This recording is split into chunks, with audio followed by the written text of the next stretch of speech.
Hello everyone, welcome back to a new episode of Webtech Tutorial. In today's video, we're gonna learn how we can easily log into the Robinhood Wallet application on your mobile device. So let's get started since it's pretty easy.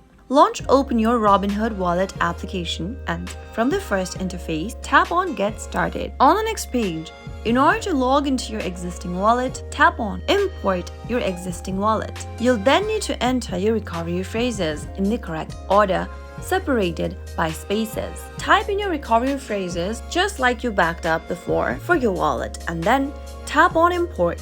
Wait for a few seconds and then tap on the Continue button. If you want to add a layer of security to your wallet, you can go ahead and use one of these options.